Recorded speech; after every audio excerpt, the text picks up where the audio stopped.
कैसा है ये परफ्यूम? बात करते हैं इस इंट्रो के बाद। नमस्कार दोस्तों, आपका स्वागत है परफ्यूम ज्ञान में। मेरा नाम है अर्पित। आज हम बेला विटा ऑर्गेनिक या लग्जरी के फ्रेश परफ्यूम के बारे में बात करेंगे। खुशबू, परफॉर्मेंस, थोड़ा ब्रांड के बारे में बात करेंगे। इसके दाम के हिसाब से इसको खरीदना एक सही ऑप्शन होगा कि नहीं, हर चीज़ों के बारे में डिस्कस करेंगे। ये कहना चाहता हूँ कि मैं प्रमोशनल या स्पॉन्सर्ड वीडियो नहीं करता हूँ, तो वीडियोस में जो भी बातें होती हैं वो मेरी पर्सनल ओपिनियन होती हैं। वैसे अगर पहली बार आप ये वीडियो देख रहे हैं परफ्यूम ज्ञान का, आपको काम का लगे, वीडियो देखने के बाद ऐसा ना लगे कि आपका वक्त ज़ाया हुआ है, तो आप कंसीडर कर सकते हैं सब्सक्राइब करना। लाइक कर देंगे इस वीडियो को तो यूट्यूब थोड़ा इस काम को और लोगों तक पहुंचाएगा। ये कम्युनिटी और बड़ी बनेगी, मुझे भी मोटिवेशन मिलेगी। इसकी खुशबू के बारे में बात करने से पहले मैं ये कहना चाहता हूँ कि ये जो बेला विटा ऑर्गेनिक का फ्रेश आता था, ये एक अलग परफ्यूम है, इसकी खुशबू अलग है। आज हम बात करेंगे बेला विटा लग्जरी के फ्रेश के बारे में। अब इंटरेस्टिंग ये है कि इन्होंने अपने वेबसाइट, फ्लिपकार्ट या अमेजोन, जहाँ पे भी ये बिकता है, इस परफ्यूम के इंफॉर्मेशन को अपडेट कर दिया है। अब इंटरेस्टिंग क्या है कि अमूमन ऐसा होता है जब कोई कंपनी दूसरा प्रोडक्ट लॉन्च करते हैं तो नया पेज बनाते हैं, उसको नए तरीके से बेचते हैं। लेकिन यहाँ पे इन्होंने फ्रेश नाम सेम रखा है, बस यहाँ पे बेला विटा लग्जरी है। लेकिन आप कंफ्यूज हो सकते हैं क्योंकि जब आप इनके रिव्यूज़ देखेंगे, जो कस्टमर के रिव्यूज़ होते हैं वो इस परफ्यूम के हैं।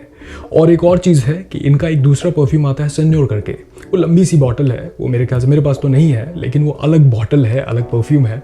उसके भी रिव्यूज़ इसी परफ्यूम के साथ है। तो अगर आप देख रहे हो तो थोड़ा आपको समझना पड़ेगा कि आप किस परफ्यूम के बारे में जानना चाहते हैं। अब बात ये भी है, मैं आपसे पूछना चाहता हूँ कि पिछली बार लास्ट टाइम ऐसा कब हुआ जब आपने कोई प्रोडक्ट खरीदा हो और आपने उसके रिव्यू को डालने के लिए अपनी फ़ोटो के साथ कोई फीडबैक डाला हो। बड़ा इंटरेस्टिंग मुझे लगा कि इनके वेबसाइट पे और वही लोग अमेज़ॉन पे, फ्लिपकार्ट, हर जगह अपनी फ़ोटो के साथ अपने रिव्यूज़ को डालते हैं। तो काफ़ी इंटरेस्टिंग मुझे लगा। अब बात यह है कि चलिए फ़ोटो के साथ डालने वाली बात अलग है, लेकिन बहुत लोगों के विचार भी मिलते हैं, तो वर्डिंग काफ़ी सेम है जो इनके फीडबैक और रिव्यूज़ हैं। और कुछ केसेस में तो विचार के साथ, वर्डिंग के साथ एग्जैक्ट फीडबैक भी है। तो मुझे काफ़ी इंटरेस्टिंग लगा ये। देखिए, मैं ये नहीं कह रहा हूँ कि ब्रांड लॉयल्टी जैसी चीज़ नहीं होती है। इसी दुनिया में APJ अब्दुल कलाम, सचिन तेंदुलकर, AR रहमान जैसे लोग हैं जिनके बारे में ज़्यादातर लोगों की विचारधारा जो होगी सिमिलर होगी।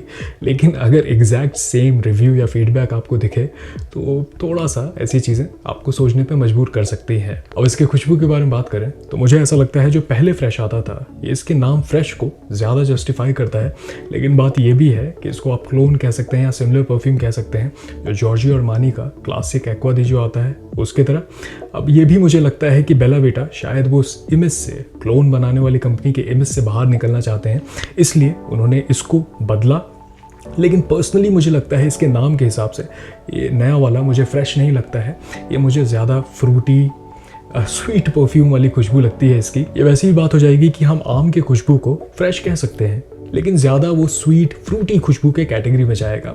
इसके साथ भी कुछ ऐसा ही है। जिस तरीके से इसमें नोट्स को ब्लेंड किया गया है, ऐसा लगता है कि सिंथेटिक एरोमा केमिकल का इस्तेमाल किया गया है। कुछ हार्श, बहुत खास तो नहीं लगता है, लेकिन शुरुआत में जब मैं इसको स्प्रे करता हूँ तो वो जो सिंथेटिक स्पिरिट वाली, अल्कोहल वाली ब्लास्ट मिलता है वो है। मुश्किल से 30 से 1 मिनट तक रहता है वो, उसके बाद ये सेटल डाउन हो जाएगा। ये मुझे काफ़ी हद तक लीनियर खुशबू वाला परफ्यूम लगता है। ड्राई डाउन में भी कुछ खास बदलाव नहीं होता है इसमें, लेकिन जिस तरीके से नोट्स को मिलाया गया है, मुझे ऐसा लगता है कि काफ़ी कमज़ोर ओपनिंग जो टॉप नोट होते हैं उसका इस्तेमाल किया गया है, क्योंकि काफ़ी बंधी हुई खुशबू है। और इसमें आलमंड कहते हैं, बादाम का ये कहते हैं इस्तेमाल किया है, इसमें लैवेंडर, इसमें बर्गमॉन्ट। अगर यही बर्गमॉन्ट जो ये मिडिल नोट में कहते हैं, अगर टॉप नोट में इन्होंने इस्तेमाल किया होता, ज़्यादा थोड़ा इस्तेमाल किया होता, तो मुझे ऐसा लगता है कि ओपनिंग और ज़्यादा शार्प होती। लेकिन ऐसा नहीं है। इसमें इलैंग इलैंग एक ये ट्रॉपिकल फूल होता है, उसके एसेंशियल ऑयल का इस्तेमाल होता है। मुझे ऐसा लगता है कि किया तो है, लेकिन मैं कहूँगा कि उसकी वजह से ये फ्रेश से थोड़ा दूर जाता है उस नाम से, क्योंकि उसकी वजह से इसमें कस्टर्ड वाली खुशबू आती है, एक स्वीट केकी खुशबू आती है। और मुश्किल से 15 से आधे घंटे के बाद ये मुझे एक वनीला वाला जो कस्टर्ड आता है या केक आता है, वैसी खुशबू महसूस होती है इसकी। मुझे अच्छी खुशबू है, लेकिन काफ़ी जेनेरिक है, कुछ भी ग्राउंड ब्रेकिंग या यूनिक नहीं है। और मुझे ऐसा लगता है ये जो विलन का परफ्यूम आता है बेला विटा, इस दिशा में चले गए हैं। अब ये परफ्यूम भी किसी परफ्यूम का क्लोन नहीं है, एक प्लीजिंग सी जेनेरिक सी खुशबू है, लेकिन कुछ भी ग्राउंड ब्रेकिंग नहीं है। इसके साथ भी मुझे कुछ ऐसा ही लगता है, रिफ्रेशिंग है लेकिन बहुत फ्रेश नहीं है, कुछ भी सिट्रसी नहीं है, एक बहुत ही बंधी हुई खुशबू है। अच्छी लग सकती है खुशबू, लेकिन ओवरऑल एक सिंपल, स्वीट, फ्रूटी, केकी, क्रीमी, कस्टर्ड खुशबू वाला परफ्यूम लगता है। काफ़ी कम फ्रेश लगता है। अच्छी खुशबू है, लेकिन आपको समझना पड़ेगा। इसके परफॉर्मेंस के बारे में बात करें तो इससे मुझे हल्की परफॉर्मेंस मिलती है। स्किन पे 3 से 4 घंटे लॉन्जिविटी मिलती है और शुरुआत के लगभग 1 से 1.5 घंटे तक ये प्रोजेक्ट करता है। ओवरऑल तो हल्का परफॉर्म करता है, लेकिन अगर कपड़े पे स्प्रे कर लेंगे तो आपको 6-7 घंटे तक महसूस होगा। लेकिन बात यह है कि करीब हो जाता है, काफ़ी क्लोज टू स्किन हो जाता है। तो ओवरऑल मैं कहूँगा कि अच्छी परफॉर्मेंस तो नहीं है, लेकिन अगर ऐसा आप 20 ml रख सकते हैं या डी कैन बना के रखें तो आप लगभग 2-3 घंटे बाद फिर से लगभग पूरे 5 से 6 या 7 स्प्रे कर सकते हैं, तो आपको इससे जो ऑप्टिमम परफॉर्मेंस है वो मिल सकती है। इसके इस्तेमाल के बारे में बात करें तो इसकी खुशबू मुझे यूनिसेक्स लगती है, तो अगर आप मेल हैं, फीमेल हैं, आप अप्लाई कर सकते हैं। मैं पर्सनली इसको सिर्फ इंडोर्स के लिए सजेस्ट करूंगा। परफॉर्मेंस हल्की है, तो अगर आप बाहर इस्तेमाल कर रहे हैं तो या तो इसका डी कैन रखें, छोटी बॉटल रखें, क्योंकि 2-3 घंटे बाद आपको फिर से पूरी तरीके से इसको रीअप्लाई करना पड़ेगा। शुरुआत के लगभग 1 से 1.5 घंटे, मैक्सिमम 2 घंटे तक ये लोगों को पता चलता है। उसके बाद ये काफ़ी करीब आ जाएगा, तो सिर्फ आपको इसकी खुशबू धीमी धीमी सी खुशबू मिलेगी। और इसकी खुशबू के हिसाब से मुझे ऐसा लगता है कि इंडोर्स के लिए, एसी इन्वायरमेंट के लिए एक अच्छा परफ्यूम बन सकता है। डेली इस्तेमाल के लिए, ऑफिस के लिए कुछ इनऑफेंसिव सा चाहते हैं, एक सिंपल सा प्लीजिंग सी खुशबू वाला कुछ चाहते हैं, तो इसको आप कंसीडर कर सकते हैं।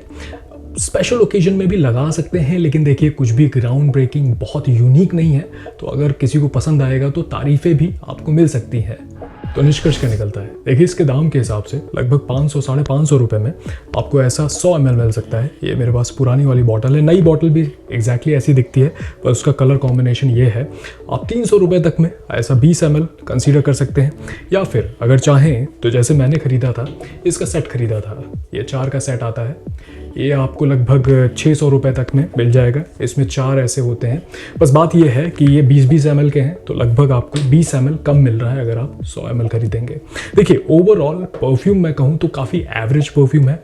मैं ये नहीं कहूँगा कि अगर ख़रीद रहे हैं तो आपको वैल्यू नहीं मिल रहा है। हाँ, आपको बॉटल भी ढंग की मिल रही है, खुशबू भी अच्छी है, बस काफ़ी सब्जेक्टिव है। जिस तरीके से खुशबू किसी को पसंद आ सकती है, किसी को नहीं, इसके साथ भी कुछ ऐसा ही है। परफॉर्मेंस तो बहुत खास नहीं है, लेकिन इस प्राइस रेंज में ज़्यादातर परफ्यूम के लगभग ऐसे ही परफॉर्मेंस होती है।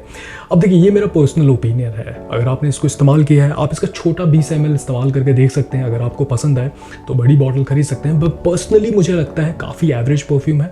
मैं नहीं रिकमेंड करूँगा, क्योंकि आप 300-400 रुपये और मिला करके कोई मिडल ईस्टर्न जो क्लोन आते हैं, या फिर और भी काफ़ी कॉम्पिटिशन में परफ्यूम है, आप कंसीडर कर सकते हैं।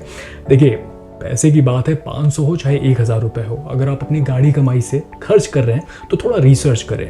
और जब मैंने रिसर्च किया तो मैंने पाया कि पहली बात तो जो रिव्यूज़ हैं, जो फीडबैक्स हैं, काफ़ी मिक्सड अप हैं, और प्रोडक्ट पता नहीं पहले प्रोडक्ट का ये अपने वेबसाइट पे डाल रखा है।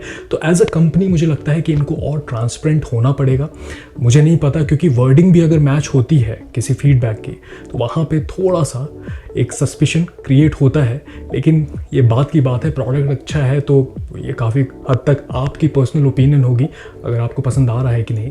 पर्सनली मैं इसको रिकमेंड नहीं करूँगा, लेकिन अगर आपको पसंद है तो आप मुझे कमेंट बताइएगा आपको कैसा लगता है। बेला वीटा का सबसे पसंदीदा आपका परफ्यूम कौन सा है, मुझे कमेंट बताइए।